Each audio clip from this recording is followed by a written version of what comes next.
تو ساری چاہتیں نہیں پوری ہونے والی ہیں آپ کی. تو اب حل کیا ہے اس کا کہ بھئی ہر خواہش پوری کرو, یہ تو ہو نہیں سکتا, تو بھئی سمجھوتا کر لو. کیا خیال ہے؟ جب بھی کوئی مصیبت آئے پہلے تو کوشش کرو مصیبت نہ آئے. اپنی حماقتوں ایسی کام نہ کرو جس سے ٹینشن والا معاملہ پیدا ہو. میں نے بتایا تھا نا جمعے کے بیان میں, لڑکیوں سے دوستی لگانا, یہ چیزیں آپ کی ٹینشن میں اضافہ کریں گی, کمی نہیں کریں گی. حقیقت ہے یہ. تو یہ چرس پی رہا ہے, چرسیوں میں اٹھ رہا بیٹھ رہا ہے, چرس پینے سے ٹینشن بڑھتی ہے, کم نہیں ہوتی. جب نہیں ملے گی تو پاگل ہوگا نا. تو وہ کام, ایسے کام کرنا جس سے آپ غریب آدمی ہو لیکن رہنا اپنے مالداروں کے علاقے میں شروع کر دیا, اس سے ٹینشن بڑھے گی, احساس کمتری کا شکار ہو جاؤ گے. یار اس کے پاس بھی گاڑی, یار اس کے پاس کرولا, میرے پاس رکشا, خام خواہ. تو آپ کو چاہیے تھا کہ جب آپ رکشا ہے تو ایسے علاقے میں جاؤ جہاں سب کے پاس کیا ہے, رکشا ہے. دکان پکوڑوں کی ہے اور سوچیں کروڑوں کی. یہ خام خواہ میں لوگ ٹینشن میں آئے ہوئے ہیں. میں نے ڈیفنس کے لوگوں کو بھی ٹینشن میں دیکھا ہے. 1000 گز کا بنگلہ ہے, کروڑوں روپے کما رہے ہیں, مگر ٹینشن میں. یہ میں ہوائی باتیں نہیں کر رہا, لوگ آتے ہیں کیوں ٹینشن میں کہ پڑوسی کے پاس اس سے بھی زیادہ ہے. یہ ٹینشنیں قدرت کی طرف سے نہیں ہیں, یہ آپ کی اپنی پالی ہوئی ہیں. تو حدیث میں نبی صلی اللہ علیہ وسلم نے فرمایا دنیا میں ہمیشہ اپنے سے کمتر کو دیکھو. یار میرے پاس رکشا ہے اور فلاں آدمی قسطوں پہ بھی رکشا خریدنے کی صلاحیت نہیں رکھتا, سڑکوں پہ فٹ پاتھوں پہ پڑے ہوئے ہیں.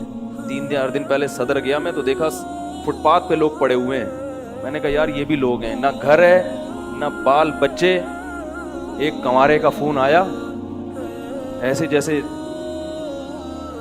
وہ نہیں ہوتی, کیا بولوں میں, ایسے طنز کر رہا تھا, کہہ رہے یار کوئی رشتہ ہی نہیں دیتا, یہ زندگی کوئی زندگی ہے. تو میں نے سوچا, میں نے کہا دیکھو وہ جو صدر میں فٹ پاتھ پہ پڑے ہوئے ہیں نا, ان کو کوئی دے گا رشتہ؟ میں نے کہا تمہیں ابا نے گھر میں رکھا ہوا ہے, روٹی پانی پنکھا سب مل رہا ہے, دعا کرتے ہیں اللہ کوئی انتظام کر دے. نہیں کر رہے تو ان لوگوں کو دیکھو جن کو روٹی پانی بھی نہیں مل. تو اپنے سے کمتر کو دیکھا جائے دنیا کے معاملے میں, اس سے آپ احساس کمتری کا شکار نہیں ہوں گے. تو ٹینشن ختم کرنے کی ایک بہت بڑی ذریعہ یہ ہے کہ اگر پھر بھی کوئی مصیبت آ گئی تو تقدیر کا سوچا جائے کہ جو چیز مقدر میں ہے وہ ٹل نہیں سکتی. اور دنیا مسافر خانہ ہے, یہاں اگر ٹینشن ہے تو وہ بھی عارضی, یہاں کی خوشی بھی عارضی. ایک آدمی کے بچے بچھڑ گئے, طلاق ہوئی میاں بیوی میں, بیوی بچوں کو لے گئے فرار. اب وہ میرے پاس آیا, ایسے بیچارہ, ظاہر ہے بچے تو یاد آتے ہیں, ایسے اس کی حالت خراب, سٹریس. میں نے کہا کیس کرو عدالت میں. کہہ رہے عدالت میں کیس سے کوئی فائدہ نہیں ہے, نہیں ملیں گے بچے. بہت میں نے حل بتائے, یہ کر لو, تمام حل ناکام. میں نے کہا پھر یوں کرو, کیا کرو, مٹی ڈال. میں نے کہا ڈاکٹر عافیہ صدیقہ کا سوچو, وہ عورت ہے, جیل میں ہے, اپنے بچوں سے دور ہے, مزید اولاد بھی نہیں ہو سکتے اس کے. تو میں نے کہا تمہارا اگر تمہیں جیل میں ڈال دیا جائے نا ابھی, تو تم کہو گے چلو بچے نہ ملے لیکن جیل سے تو باہر آؤں, یہی سوچو گے نا. اس کا سوچو کہ وہ ایک عورت ذات ہے, کئی سالوں سے جیل کے اندر پڑی ہوئی ہے, اور عورت کے لیے بچوں سے جدائی وہ بہت زیادہ مشکل ہے, مرد تو برداشت کر لیتا ہے. تو میں نے کہا اب جو چیز بس میں نہیں ہے اس پہ غم کرنا فضول, مٹی ڈالو ایسے, اور شادی کرو اور مزید نئے بچے پیدا کرو. جب ادھر دوسری اولاد آئے گی تو ادھر سے ذہن آپ کا ہٹ جائے گا. کہتے ہیں لوگ تانے دیں گے, بچوں کو بھول گیا. میں نے کہا لوگوں کے پاس فالتو ٹائم بہت ہے, ٹھیک ہے نا, وہ تانے دیتے رہیں گے, لوگوں کے تانوں کی پرواہ مت. جب ایک چیز آپ کے بس میں نہیں ہے تو اس پہ سوچنا کیسا.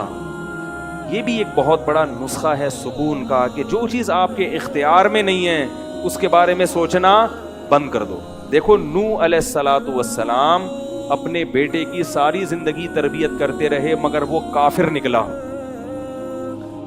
آخری وقت میں نوح علیہ السلام کو اپنے بیٹے پر کتنا پیار آیا کہ میری کشتی میں سوار ہو جا. بیٹا کہتا ہے سآوی الی جبل یعصمنی من الماء, میں پہاڑ پہ چڑھ جاؤں گا جو مجھے پانی سے بچا لے گا. پیغمبر کو اپنی اولاد سے بہت محبت ہوتی ہے, بہت زیادہ ہے. جیسے یعقوب علیہ السلام کو تھی نا اپنے بیٹے سے. کتنا درد ہوگا اس وقت نوح علیہ السلام کے دل میں, کیسے تڑپ رہے ہوں گے, لیکن بیٹا باز نہ آیا. وحال بینہم الموج فکان من المغرقین, ایک موج آئی اور اس کو غرق کر دیا. نوح علیہ السلام نے اللہ سے دعا مانگی, ان ابنی من اہلی, اے اللہ میرا بیٹا میرے اہل و عیال میں سے ہے, تو نے تو وعدہ کیا تھا تو میرے اہل و عیال کا خیال کرے گا. اللہ نے کیا فرمایا, انہ لیس من اہلک, یہ تیرے اہل میں سے نہیں ہے, اس کا عمل ٹھیک نہیں ہے. فلا تسألنی ما لیس لک بہ علم, دوبارہ یہ سوال مجھ سے مت کرنا.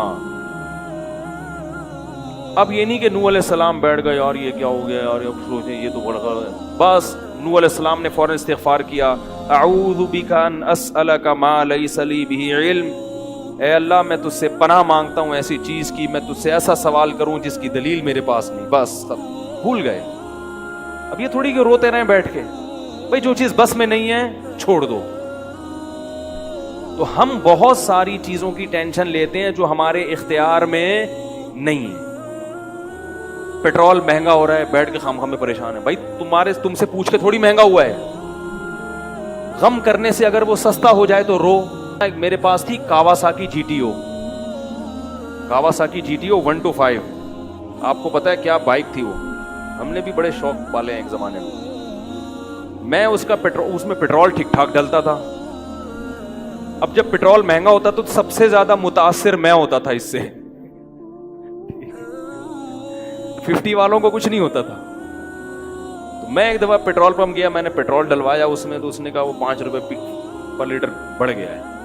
مجھے بڑا غصہ آیا. میں نے ساتھ والے سے کہا, میں نے کہا یار یہ کیا مذاق ہے یار, ہر تھوڑے دن بعد 5 روپے بڑھ رہا ہے, تو آپ کو غصہ نہیں آیا؟ اس نے کہا صرف میرے لیے تھوڑی بڑھ رہا ہے, پوری قوم کے لیے بڑھ رہا ہے نا. تو مجھے اس کی بات بڑی اچھی لگی. اس نے کہا میرے اکیلے کے لیے بڑھے تو مجھے غصہ آئے, سب کے لیے بڑھ رہا ہے تو چلو ٹھیک ہے. اس دن کے بعد سے اب تک پیٹرول بڑھنے پر مجھے غصہ نہیں آیا. میں یہی کہتا ہوں یار مجھے ٹینشن لینے سے کیا ملے گا. 100 روپے لیٹر بڑھ جائے, زیادہ سے زیادہ یہ ہوگا, بہت زیادہ بڑھے گا تو گاڑی بیچ دو. بھائی نہیں, ہمارے کنٹرول سے باہر ہو گئی ہے, گاڑی بیچ دو, دوبارہ آ جاؤ, ٹیکسی پہ آ جاؤ, پھر بھی ہے تو پھر رکشے پہ آ جاؤ, پھر چنچی پہ آ جاؤ, پھر پیدل ہو جاؤ. جو چیز اختیار میں نہیں ہے اس کی ٹینشن لینا حماقت ہے. بات آ رہی ہے سمجھ میں؟ اسی طرح یاد رکھو, اولاد کی تربیت کا معاملہ ہے. ہمارے ہاں جو لوگ نئے نئے دیندار بنتے ہیں یا پرانے بھی, وہ چاہتے ہیں میرا گھر 100% خلفائے راشدین جیسا بن جائے, جبکہ بیگم پہ کنٹرول نہیں ہوتا, وہ الگ سمت میں جا رہی ہوتی ہے. اب آپ نے ڈنڈا چلانا شروع کر دیا, بچے باغی ہونا شروع. وہ بجائے دین پہ آنے کے ابا کو مکھنچو سمجھنا شروع کر دیتے ہیں اور بغاوت پھیلتی ہے. تو بھائی آپ اعتدال سے تربیت کی کوشش کرو, ہو گئی ٹھیک ہے, نہیں ہوئی ہم سے نہیں سوال ہوگا, ہم جو کر سکتے تھے ہم نے کر لیا. تو ہم نے نا بہت ساری چیزیں, یہ ہو رہا ہے معاشرے میں غلط, یہ ہو رہا ہے, وہ والے وہ جماعت کیوں آ گئی, وہ جماعت کیوں آ گئی, وہ فلاں فرقہ کیوں بڑھ رہا ہے, یہ والے کی کم ہو رہے ہیں, وہ زور سے آمین کیوں کہہ رہے ہیں, وہ آہستہ آمین کیوں کہہ رہے ہیں, ٹھیک ہے نا, وہ رفع الیدین کیوں کر رہا ہے, وہ رفع الیدین کیوں نہیں کر رہا. میرا ایک اصول ہے, میں جب کسی ٹاپک پر بیان کرتا ہوں تو مجھے جب بھی کوئی ایسے اختلافی مسائل پر بیان ہوتا ہے نا, تو اکثر لوگوں کے پھر واٹس ایپ پہ میسج آنا شروع ہوتے ہیں, آپ نے جو یہ بیان کیا اس میں یہ والی بات, حالانکہ اس بات کا جواب اس میں موجود ہوتا ہے. تو میں پھر مزید جواب نہیں دیتا, میں کہتا ہوں پورا بیان سنیں. وہ پھر جواب بھیجتے ہیں کہ ہم نے پورا بیان سنا ہے. میں کہتا ہوں دوبارہ سنیں. کہتے ہیں سنا تو ہے, مجھے جواب نہیں ملا, جبکہ مجھے پتا ہوتا ہے جواب اس میں ہے. میں کہتا ہوں تیسری بار دوبارہ, کیونکہ اس سے زیادہ کہ ہم مکلف نہیں. اب یہی تھوڑی کہ ایک ہی چیز کو لے کے پھر وہی سوال, وہی جواب, وہی سوال, وہی جواب. پبلک کے پاس تو ٹائم ہے, وہ تو کرتے رہیں گے اور آپ کی صلاحیتیں بیکار ضائع ہوتی رہیں گی. بھائی ہم نے ایک ٹاپک پر بات کی, پورا کور کیا اس کو, مجھے اچھی طرح معلوم ہے آپ کے ان تمام سوالات کا جواب اس میں موجود ہے. اب بار بار سوال کرو گے تو ہم نئے سرے سے جواب دے کے ٹائم ضائع. یہ ٹینشن ہے خامخواہ کی کیوں پالیں؟ ٹینشن پتہ ہے کیا ہوتی ہے؟ ٹینشن یہ ہوتی ہے کہ یار اتنی تفصیل سے میں نے بیان کیا پھر بھی لوگوں کی سمجھ میں نہیں آ رہا, ہائے یہ کیا ہے یار, یہ کیا ہے. اس سے آپ خامخواہ میں آپ کے سر کے بال غائب ہوتے رہیں گے. تو ہم یہی کہیں گے, اے اللہ ہم سے جو ہو سکا تھا ہم نے کر دیا, اب سمجھ میں آنا سمجھانا کس کے بس میں ہے؟ اللہ کے بس میں۔ نبی کی بات سب کی سمجھ میں نہیں آئی، اور اللہ تعالیٰ نے نبی کو کتنی تسلی دی ہیں قرآن میں، نبی کو بار بار کہا کہ آپ جو سمجھا رہے ہیں پھر بھی یہ نہیں سمجھ رہے تو ٹینشن نہ لیں۔ کیوں؟ نبی کو اگر زیادہ ٹینشن ہوگی تو کام کون کرے گا؟ قرآن میں سینکڑوں آیتیں ہیں جو صرف تسلی پر مبنی ہیں، جن میں نبی کو کیا دی جا رہی ہے؟ تسلی۔ لعلک باخع نفسک علی آثارہم، کہیں ایسا نہ ہو کہ ان کی ہدایت کے پیچھے آپ کی جان ہی ہلاک ہو جائے، یعنی غم سے، کیونکہ نبی صلی اللہ علیہ وسلم حیران ہوتے تھے کہ ان کو میں نے معجزے بھی دکھا دیے، اور میں نے بتایا کہ یہ بت ہیں جن جو نہ سن سکتے ہیں، نہ دیکھ سکتے ہیں، نہ بول سکتے ہیں، ہر طرح سے سمجھا دیا، ٹھیک ہے، اور میری 40 سالہ زندگی بھی انہوں نے دیکھی کہ زندگی میں کبھی میں نے جھوٹ نہیں بولا، امین اور صادق مشہور ہوں، اور یہ پیغمبروں کا انتظار بھی کر رہے تھے کہ ایک نبی آنے والا ہے، سب چیزیں ہو گئیں پھر بھی نہیں مان رہے، تو ٹینشن تو ہوتی ہے نا۔ تو قرآن نبی کو کیا کہہ رہا ہے کہ مزید ٹینشن لیں؟ نہ نہ نہ، قرآن ٹینشن کیا کر رہا ہے؟ کام۔ نہ ٹینشن نہ لیں، ٹینشن نہ لیں، ما انت علیہم بمسیطر، آپ ان پر نگہبان نہیں ہیں، داروغہ نہیں ہیں، گن پوائنٹ پہ نہیں لائیں گے آپ کسی کو، آپ سے سوال نہیں ہوگا، آپ بلغ ما ارسل الیک من ربک، آپ کا کام ہے پہنچانا، یہاں تک کہ اپنے سگے چچا ایمان نہیں لے کر آ رہے، جنہوں نے آپ کو پالا بچپن سے، چلو وہ تو دشمن تھے، وہ ایمان نہ لائیں تو انسان صبر کرتا ہے، یہ تو دشمن ہے، اپنے سگے چچا جنہوں نے بچپن میں پالا، کفالت کی آپ کی، 3 سال رسول اللہ صلی اللہ علیہ وسلم کا بائیکاٹ کیا ہے قریش نے، کھانا پینا بند کر دیا، شعب ابی طالب کی گھاٹی میں بند کر دیا بنی ہاشم کو، کہ ان کا 3 سال تک کوئی لنک نہیں ہوگا ان سے، تاکہ یہ رجوع کریں اپنے دین سے۔ ابو طالب بھی آپ صلی اللہ علیہ وسلم کے ساتھ اس گھاٹی میں بند ہوئے، ایمان نہیں لائے مگر اپنے بھتیجے کا ساتھ دیا، اتنے اچھے چچا لیکن ایمان نہیں لائے، کیسا نبی کا دل کڑتا ہوگا کہ نہیں ہوگا؟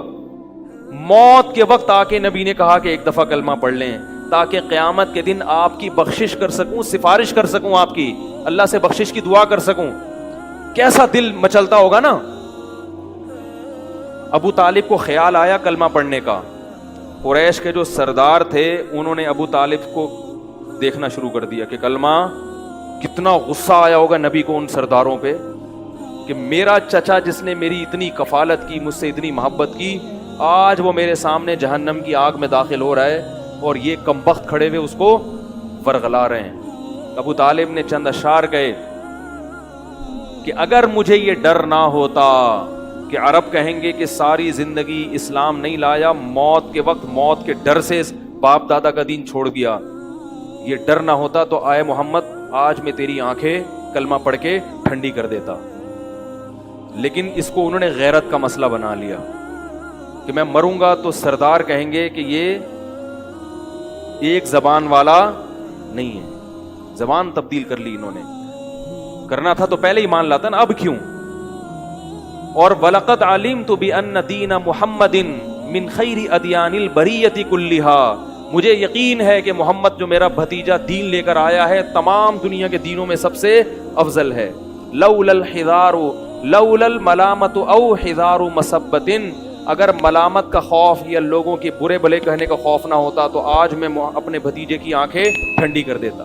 کیسا دل کوڑا ہوگا میرے بھائی، کیسا، جس کو جہنم کی آگ کا یقین ہے اور ان کو معلوم ہے کہ میرا چچا جہنم کی آگ میں داخل ہونے والا ہے، کیسا تڑپ رہے ہوں گے۔ اور ابو طالب کی آنکھیں بند ہو گئیں، نبی صلی اللہ علیہ وسلم اتنے غم زدہ ہوئے، اللہ نے پھر کیا دی؟ تسلی کی آیتیں کہ ٹینشن نہ لو۔ یہ میں آپ کو کیوں واقعہ سنا رہا ہوں کہ جب اتنے بڑے بڑے غم کے واقعات میں اللہ ٹینشن لینے کو پسند نہیں کر رہے، تو ہماری چھوٹی چھوٹی، اس کی پکوڑے کی دکان چل گئی، میری دکان بند ہو گئی، اس کو سواری مل گئی ہے بھائی رکشے میں، مجھے سواری نہیں ملی، ان چیزوں میں ٹینشن لینے کا کیا مطلب؟ بہت مشکل ہے یار، کیا کریں۔ ہماری ٹینشن یہی ہوتی ہے نا یار، سیٹنگ وہاں چل رہی تھی، ابا نے رشتہ وہاں طے کر دیا، یہ کوئی ٹینشن کی چیز ہے؟